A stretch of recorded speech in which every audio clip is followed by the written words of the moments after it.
जय सिया राम। बंधु समेत जबे अहिरावण, लय रघुनाथ पथाल सिधारो। तेबहि पूजी भली विधि सो बलि, देहु सबय बिली मंत्र विचारो। जाय सहाय भयो तबहि अहिरावण, सैन्य समेत संघारो। कौन ही जानत है जग में कपि, संकट मोचन नाम तिहारो।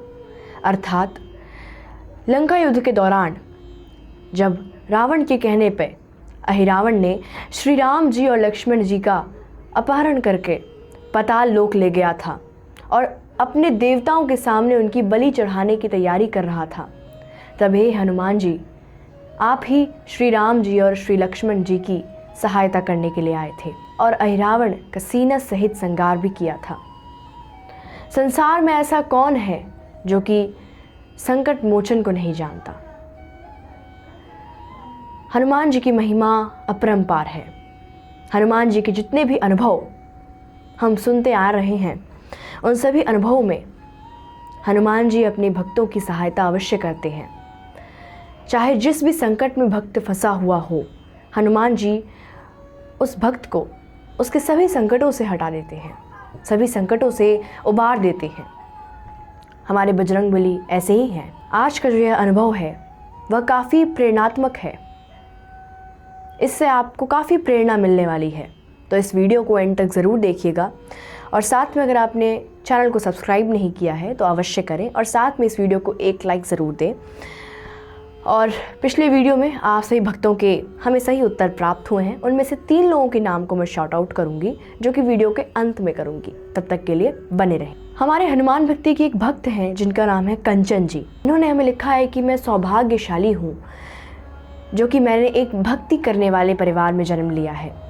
मेरे पिता से लेकर मेरी माता सब लोग भक्ति करते हैं, पर पता नहीं क्यों बचपन से ही मेरी भक्ति में उतनी कोई ख़ास विश्वास नहीं रहा, कोई ख़ास श्रद्धा नहीं रही। मैंने कभी उतनी भक्ति की ही नहीं, बस इतना मानती थी कि हनुमान जी हैं, लेकिन मंदिर में ही मिलते हैं ऐसा नहीं मानती थी। हनुमान जी के कई ऐसे चमत्कारिक किस्से सुने थे मैंने, पर कई बार तो विश्वास भी नहीं होता था कि हनुमान जी कर सकते हैं या नहीं। मेरे माता पिता की भक्ति के कारण मेरी सरकारी नौकरी काफ़ी कम उम्र में ही लग गई थी। मैं 24 साल की थी जब मेरी सरकारी नौकरी लग गई और उसके बाद मेरी शादी हो गई और आज मैं 50 वर्ष की हूँ। मैं 2 बच्चों की माँ हूँ और उन्होंने हमें लिख के भेजा कि मैं हनुमान जी में उतना विश्वास नहीं करती थी, मैं हनुमान जी की उतनी भक्ति नहीं करती थी। उन्होंने हमें लिख के भेजा है कि यह वक्त था कोविड-19 का, जब कोरोना वायरस चल रहा था और तब से मैंने यूट्यूब पे हनुमान जी के वीडियोस को देखना शुरू किया, हनुमान जी के बारे में जानकारियों को इकट्ठा करने लगी, पर बहुत बार विश्वास भी नहीं होता था। एक बार मेरे पास अचानक से एक अनुभव आया जिसमें एक भक्त बता रही थी कि कैसे हनुमान जी ने उन्हें उनके संकटों से बाहर निकाला और वह यह भी बता रही थी कि हनुमान जी एक व्यक्ति के रूप में उन्हें बचाने के लिए आए थे, जिस व्यक्ति ने लाल टीका और साथ में उत्तराखंडी टोपी पहनी हुई थी और वो हनुमान जी ही थे जो उनको बचाने आए थे। इस अनुभव को सुनने के बाद मुझे 1 मिनट के लिए तो विश्वास ही नहीं हुआ। उसके बाद मैंने यह सोचा कि हनुमान जी मुझे क्यों ही बचाने आएंगे। मैंने तो कभी हनुमान जी की पूजा भक्ति भाव से की ही नहीं, मैंने तो कभी हनुमान जी पर विश्वास भी नहीं किया है, तो हनुमान जी मुझे मेरे संकटों से क्यों बाहर निकालने आएंगे। ऐसा सोचकर मैं सो गई।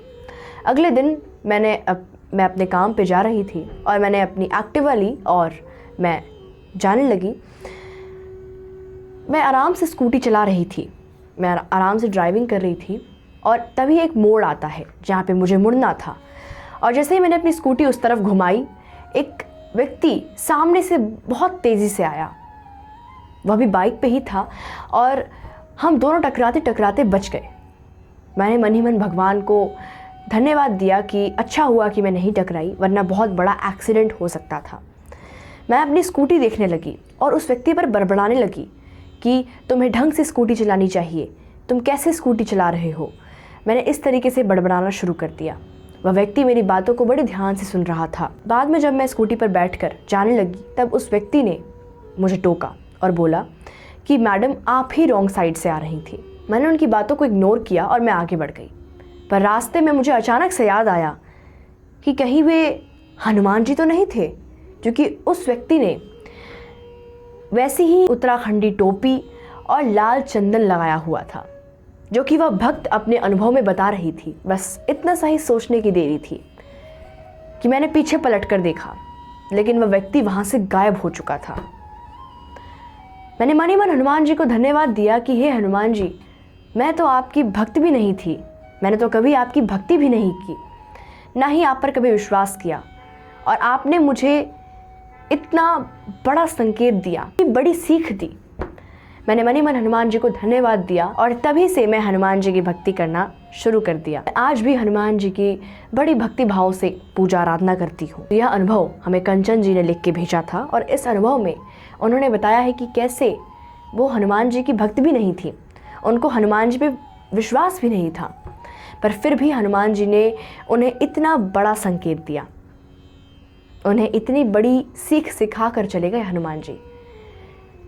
इस कहानी से हमें यह प्रेरणा अवश्य लेनी चाहिए कि समय चाहे कैसा भी चल रहा हो, भगवान पे हमेशा अपना अटूट विश्वास रखना चाहिए।